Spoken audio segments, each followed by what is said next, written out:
So we saw that in 1961, the former supreme commander of NATO's allied forces in Europe, Dwight D. Eisenhower, as he was leaving the presidency of the United States, warned the American public about the growth and the entrenchment of the military-industrial complex. That military-industrial complex wasn't new. It had helped to define both American military engagement and also American mythic self-understanding since World War I, that first major war of the industrial age. Smedley Butler looked back at his own career, at his own exemplary service in that First World War, and came to the conclusion that war is a racket, and the industrializing military momentum that of World War I pulled America into its role as the arsenal of democracy in World War II, and also taking on that role pulled America out of the economic depression in which it had been mired for over a decade. So not new. In World War II, America joined the Allied forces in defeating fascism. We took our sweet time doing it, but at the end of World War II, with fascism defeated, the nation considered its relationship to the militarization that industrial forces combined with an abundant and relatively cheap workforce had made possible. It considered that militarization, and having considered it, in 1945, America chose it did not demilitarize. In World War II, America defeated fascism. The pivot to the Cold War is totalitarianism.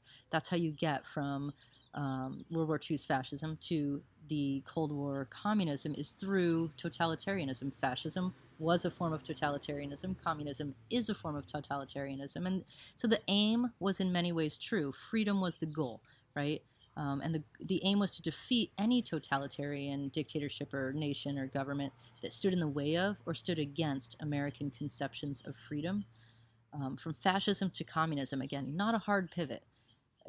In that pivot, though, we didn't listen to Eisenhower, didn't heed the warnings given in his farewell address, and we did wage war for profit.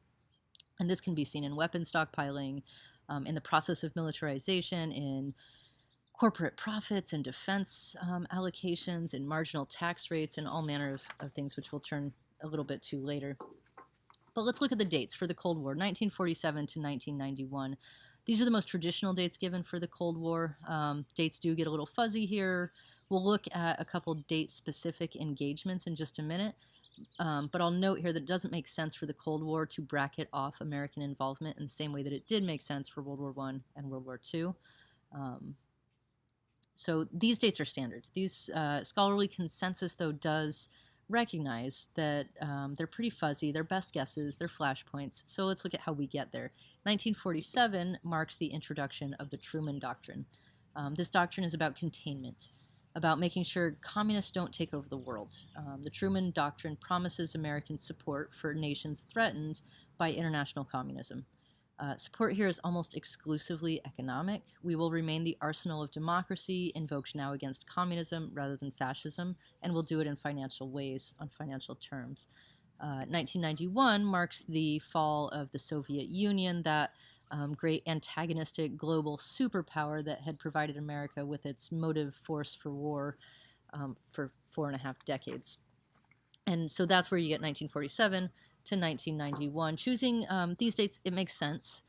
That's why they're standard. But there are other things that led up to and helped to cause World War or the Cold War.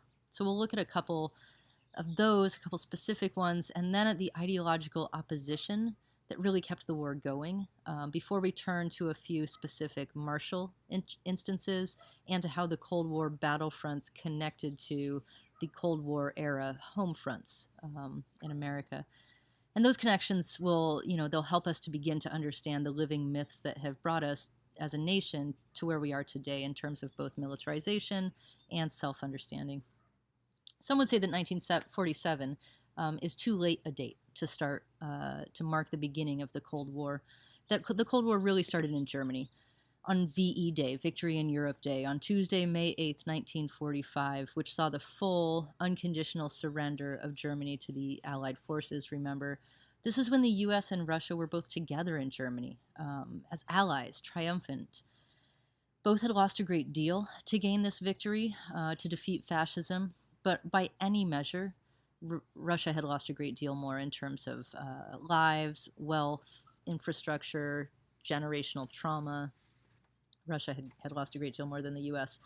And both had an ideologically or mythically buoyed up sense of purpose and form of government. Both saw their own mythic worldviews as of ultimate value.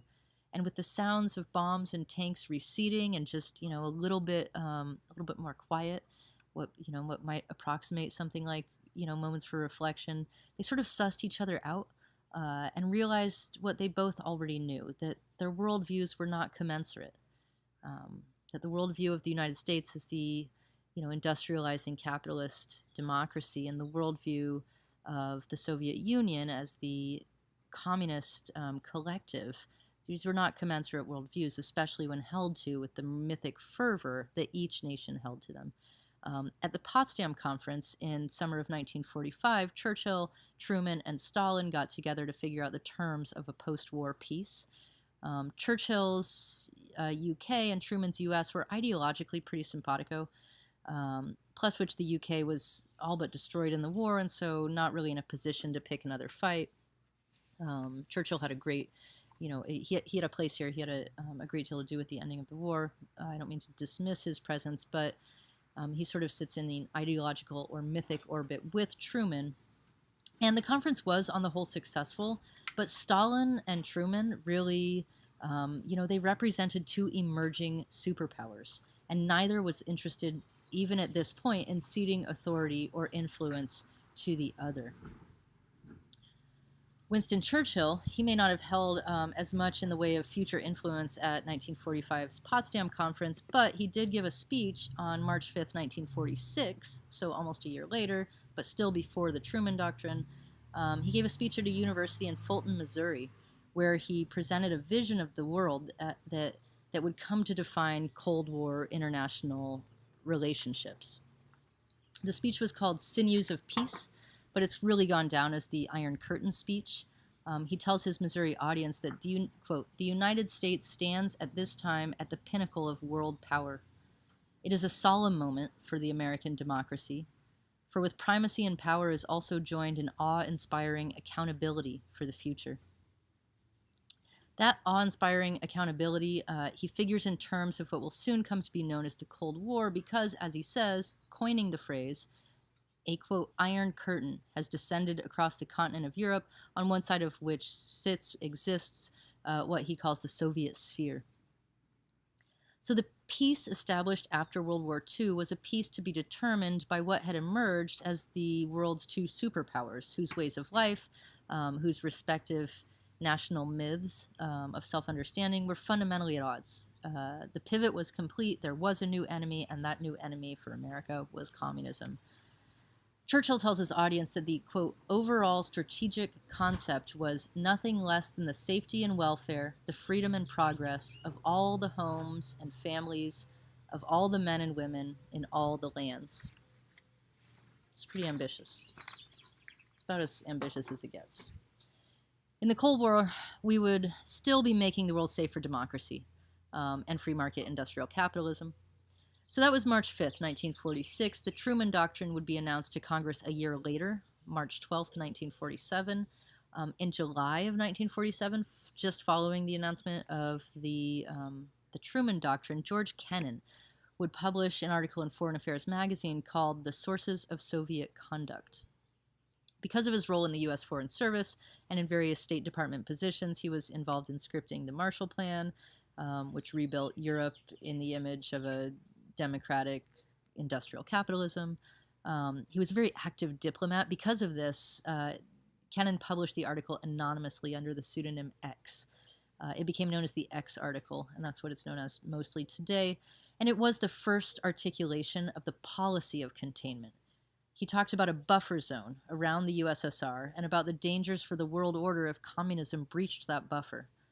The article also posited that Soviet communism was at perpetual war with capitalism, and that the U.S. must therefore engage in, quote, "long-term, patient, but firm and vigilant containment of Russian expansive tendencies."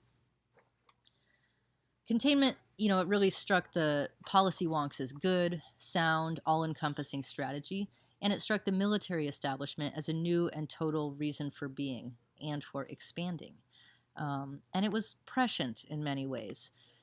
In 1949, Mao takes over China, and that massive geographical space becomes communist, the People's Republic of China, adding a new need for a new buffer, a kind of military urgency now in Asia, and also Korea. After World War II, Korea was split between the Soviets and the Americans, having been under Japanese colonial control before then. And we'll come back to Korea in a moment, but first, the Eisenhower Doctrine. In 1957, Eisenhower expanded the mandate of the Truman Doctrine under the ideological influence of the X article. So the Eisenhower Doctrine held that in any Middle Eastern country being threatened by international communism could request American economic assistance or military aid. So Truman had mostly addressed his doctrine to the Mediterranean region, and Eisenhower mostly addresses his to the Middle Eastern region, and so they have this regional difference. But other than that, Eisenhower also adds military aid to Truman's promise of financial support, all against communism, and that's a pretty big jump. Eisenhower at this point sets the stage for Carter, as we will see later. For now, though, one more note on the causes for the Cold War. After World War II, when the world split into two camps, the Soviet Union, which was communist, and the United States, which was capitalist, the United States and the nations under its sphere of influence called themselves the First World. Soviet-influenced nations, communist nations, were referred to as the Second World. And the rest, all those nations still considered to be up for grabs, for the first superpower that could get them, those were the Third World. The three worlds have no firm or official definition, and what definitions they do have are ever evolving and in flux, but in general, the First World refers to highly industrialized, more than specifically democratic nations. First World nations are relatively rich and comfortable. They have high rates of technology and of literacy. Now, the really impoverished world, living on aspiring to subsistence level often, those were referred to, those parts of the world were referred to as the Fourth World, or since the 1970s when Chief George Manuel sort of rewrote the image of the Fourth World as indigenous nations that don't match the nation-state model, or in terms of government or economics or borders, and that often cross those borders, which is a revisioning in the 70s of this three worlds or four worlds model from a perspective other than that of the First World, which is quite nice. And a few of these have been done. Again, these definitions are very much in flux. They're used less and less these days, but this is their beginning, really as a way to define the define the First World and the Second World.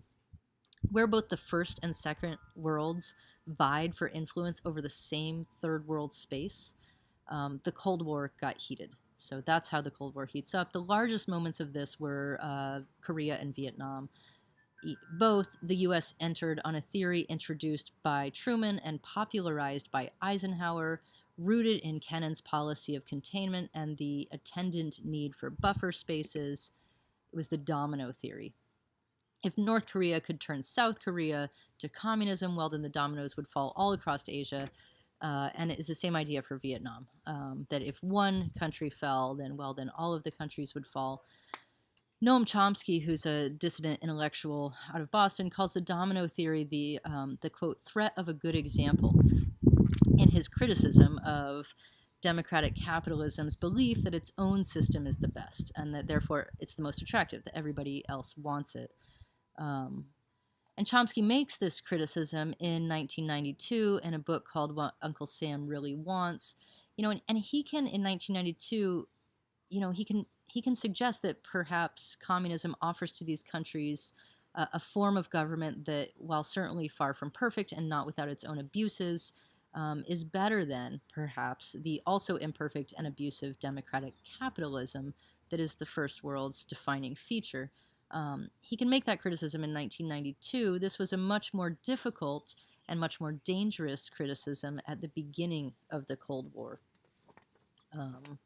It's difficult to talk about mid-century American myths, the mid-century American mythic self-understanding, without talking about the hard-drinking, trash-talking junior senator from Wisconsin, Senator Joseph McCarthy. The House Un-American Activities Committee had been established in 1938, so a fair number of years earlier. Nixon was previously a member, but it really came into the American public consciousness right around 1950. McCarthy had been at it for a couple of years, but this is where he gets his stride. Televisions were being bought at an increasingly high rate in America. In 1950, there were about 5 million households with televisions. 4 years later, in 1954, there were about 26 million American households with television, so it's quintupled in 4 years. And McCarthy was good TV. He accused anyone he could of being a communist, of knowing a communist, of sympathizing with a communist. Factual evidence was sorely lacking. He ruined lives. He destroyed careers. He said in 1950, "Today we are engaged in a final all-out battle between communistic atheism and Christianity." And he saw communists everywhere. FDR, Truman, Marshall, all under the influence in his book. President Truman, also in 1950, said, quote, I think the greatest asset that the Kremlin has is Senator McCarthy. Truman believed that the effects of the McCarthyite campaign, were primarily to undermine confidence in American society. And so he was opposed, but did not make too much of a stand against McCarthy. Some did speak out against him. In 1952, Senator Margaret Chase Smith drafted and read to Congress a, quote, Declaration of Conscience, which condemned the methods of McCarthy and which a small handful of senators signed onto. This quote here is from that. Those of us who shout the loudest about Americanism are all too frequently those who ignore some of the basic principles of Americanism: the right to criticize, the right to hold unpopular beliefs, the right to protest, the right of independent thought. What really ended, this was 1952 when she speaks, what really ended McCarthy's reign of terror was overreach. Maybe also the moral fatigue of a complicit Congress and a complicit population. Mostly, though, overreach. In 1954, McCarthy takes on the U.S. Army, and yes, that is his lawyer. Next to him is Roy Cohn, who would go on to be lawyer and personal advisor and confidant of Donald Trump. When he took on the United States Army, that pushed Edward R. Murrow, whom we read earlier in the semester, on the power of new media technology and the danger. That pushed Murrow to put together an episode of See It Now, a very popular program at the time, using only McCarthy's own words and images. The episode aired on March 9th, 1954, and had a huge impact on McCarthy's popularity rates in the United States. Murrow closed that episode with a bit of commentary saying, "We must not confuse dissent with disloyalty." I very much recommend to you the film Good Night and Good Luck, which follows the creation and airing of this episode and gives a good sense of the context of McCarthyite America. In the hearing, Army Counsel Joseph Welch famously challenged McCarthy, saying, "You have done enough. Have you no sense of decency, sir? At long last, have you left no sense of decency?" And that question resonated with Americans as well. McCarthy died in 1957 at age 48, pretty young. But his meteoric rise, it was rooted in more than his disaster-style appeal, more than his macabre charisma. People were afraid of communism. They were afraid of what they saw as another totalitarian dictatorship threatening the American way of life. And that fear and the culture that supported it is what Allen Ginsberg addresses in his poem America. Erwin Allen Ginsberg, born 1926, died 1997, was a beat poet, pacifist, nonviolent protester, nonconformist, supporter of the labor movement, part of the counterculture. In the late 50s, he was under a great deal of personal and legal attack. Howl and Other Poems, you see here, in which America appears, was published in October 1956. McCarthy had been disgraced by this point, but the pressures toward a white, hetero, middle-class conformity nonetheless governed the cultural mainstream. The book was seized by customs, ostensibly on obscenity charges because of the sodomy, but Ginsburg had since college been a very vocal critic of American post-war conformity, of racism, of consumerism, of McCarthyism. Um, and so that likely had something to do with why this was book picked out. In November 1957, the California Superior Court ruled that the book was not obscene, that it in fact had artistic value. At the bottom right, the image is cadets at the Virginia Military Institute in 1991. Love that image. The whole mini book, and really America in particular, that poem in particular, it articulates a balance between, love for country on the one hand, and serious discontent about its state, about the state of the nation on the other hand. Those things remain in an uncomfortable balance, maybe more tension throughout the text. The poem is too earnest, maybe, but it's a satirical caution of where the nation might go. You don't want this satire and biting commentary to be an earnest caution. If this poem can be spoken earnestly, then the nation has greatly erred, has strayed from all of its founding principles. The poem is published in 1956 when the character of the patriot was in debate, was beginning to really be owned by the more so-called conservative end of the political spectrum, and there was an attempt to reclaim it on the part of the so-called liberal end of the political spectrum. What does patriotism mean? What does Americanism mean? It was something that was being wrestled over. The nation here in this poem is addressed in dialogue, criticized as you might criticize a lover. On the whole, the poem reflects Ginsburg's own very public political positions, but it's worth noting and remembering that the voice doesn't clearly align with Ginsburg's own life. He says, "My ambition is to be president, despite the fact that I'm a Catholic." Ginsburg is Jewish and turned Buddhist. He's not a Catholic, but JFK, John F. Kennedy, is a Catholic and did have ambitions, and was not nominated in 1956. Ginsburg writes, "America, how can I write a holy litany in your silly mood?" The question is, can America, can American culture at this point support ideals, true and inspiring mythos? And it's the question that Ginsburg addresses through many of his poems and a great deal of his career, and especially in the poem America. Historian John Meacham tells us that McCarthyism was about exaggerated threats at a time of real danger. And Ginsburg responds to this real danger from the individual perspective of a countercultural person. And in balancing freedom and responsibility, he doesn't come to any clear answers except engagement with the democratic process, with the culture of America. He's putting his queer shoulder to the wheel, and that's about as firm of a stance as you get. And for America, that real danger was, it's already felt. By the time this poem comes out, by the time McCarthy is disgraced, that real threat is felt through the Korean War. Remember that after World War II, when the Soviets and the Americans liberated, quote-unquote, liberated Korea from Japanese control, the country was split at the 38th parallel. Korea was broken into two sovereign states along Cold War lines. The Soviets occupied the North, America occupied the South, and then in June of 1950, North Korea invades South Korea.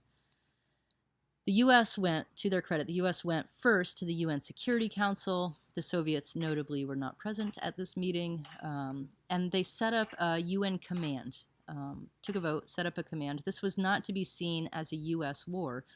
The first actions were on purpose a cadre of international troops. It was to be seen as a war of the First World against the Second World, not America against the Soviet Union. And the Soviets and the Americans were now in direct conflict, in direct combat. In July 1953, an armistice was signed, and remember, an armistice is not a peace treaty. It is a pause button while the terms of peace are negotiated. It created the Korean Demilitarized Zone, the DMZ, but no peace treaty was ever signed. The war remains open, if frozen. The First and the Second Worlds have not come to terms on the Korean Peninsula. Now, Americans saw horrific and heroic combat in Korea. The military was almost entirely unprepared for the conditions that they met there, primarily the bitter cold. And the war went on hold because nobody was really making progress. But Americans at home knew the nation was at war, in active combat, and so they knew that the communist threat was real. The danger wasn't only that an Asian nation to which very few Americans ever ventured or dreamed of venturing would become communist. Bottom right is the Korean War Memorial, and you walk up on it like this, you notice that the first thing you see is a soldier saying, sort of stay back. It's quite nice as a monument. The danger wasn't that an Asian nation that Americans, barely conceived of was going to become communist. The danger was that communism was a potent force, a potent ideological force, that it was like a disease, and if it were allowed to move unchecked, it would spread, and it would destroy all of the ideals and the values and the freedoms and the principles that Americans held dear. It would enter our homes. It would enter the minds of our children, our loved ones, and it would be impossible to root out. Captain America was the commie smasher for I don't know how many episodes or editions, installations. For the most part, this fear was based not in historical fact, not in present evidence, but in mythos and story. Remember that the Russians were our allies in 1945. By 1946, now together victorious, they were the most dangerous of enemies. This was mostly myth, a challenge to the American myth, which had pretty thoroughly integrated martial capitalism into its founding narrative of liberal democracy. But society also participated in preparations for this imminent attack, in duck and cover drills, under your desk or along the halls for students. These were these were all over the public schools. You were ducking under your desk to protect yourself from nuclear attack. There was also, a great many PSA campaigns, cartoons, and otherwise to teach everyone that you really have to learn how to duck and cover in case there's a nuclear attack. Children wore dog tags to identify, children in public schools wore dog tags so that their bodies could be identified in the event of a nuclear attack. And because it's America, you could also pay $3 to go witness up close and personal an atomic bomb explosion. But in October 1962, Americans experienced 13 days of real, total, actual fear, of dread. What happened is America got pictures. Those are on the top. Aerial reconnaissance photos were rare at this time. This was a very young field. The Soviets had put nuclear-armed missiles in Cuba, 90 miles away from Florida, which seemed to them like a fair response to the U.S. nuclear missiles in Italy and Turkey. It did not seem so to the U.S. Remember the Monroe Doctrine.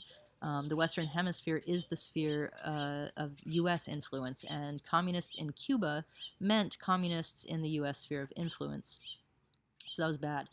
Now, it was only 13 days, October 16th to 28th, but in that 13 days, Americans experienced a kind of existential threat that they had never known.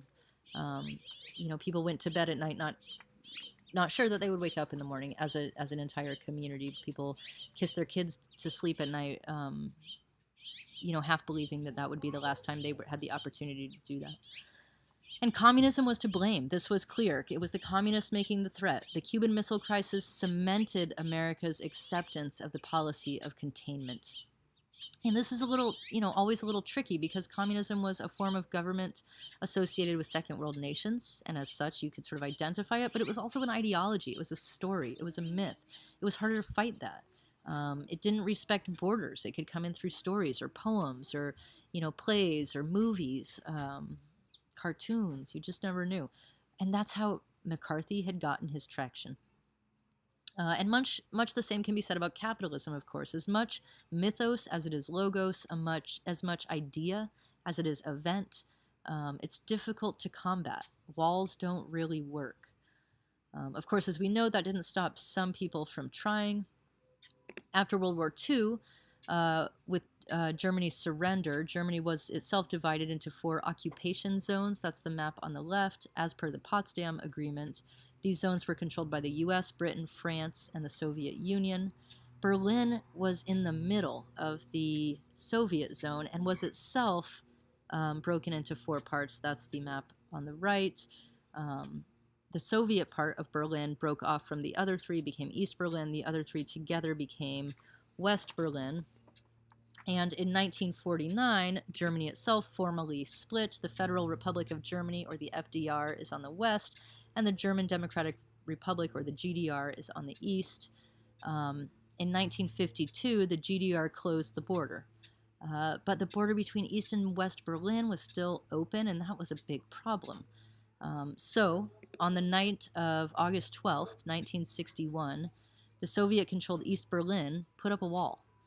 Really, it was mostly barbed wire. It went up overnight while people were sleeping. The wall itself took a while, but the barbed wire was effective.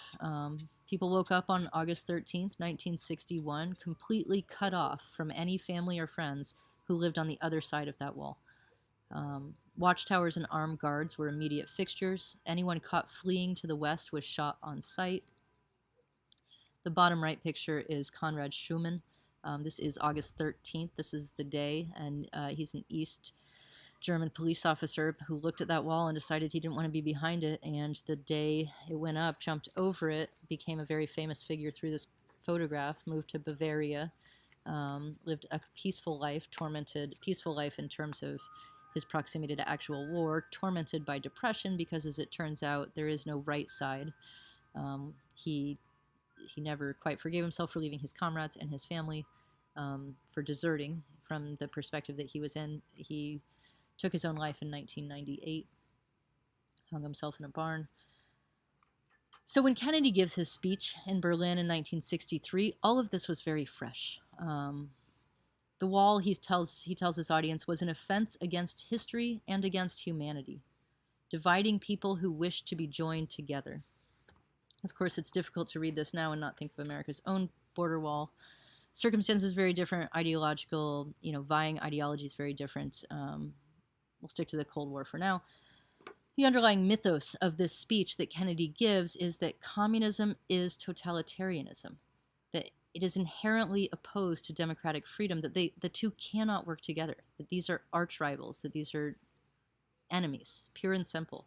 And democratic freedom, while it may not be perfect, he acknowledges, is the kind of freedom that's universal and generously inclined. When one man is enslaved, he says, nobody's free. This is the Berlin Wall, and the Berlin Wall did fall, as we know.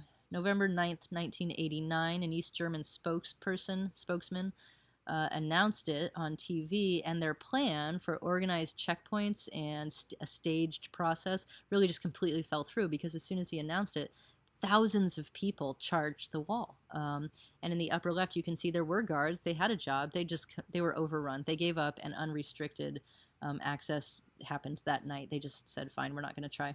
The wall itself didn't even start to come down until June of 1990. Germany reunited in October of 1990. The Soviet Union fell and dissolved in December of 1991. And that's the traditional date that we saw at the start, the end, the sort of traditionally marked end of the Cold War. Not the fall of the wall so much, but really when the Soviet Union itself dissolves. This was certainly a precursor to it, motivation for it. Next, we will go back in time just a little bit from this ending of the Cold War and look at its largest hotspot, Vietnam, and also at some of the social movements taking place during the Vietnam era on the American home front.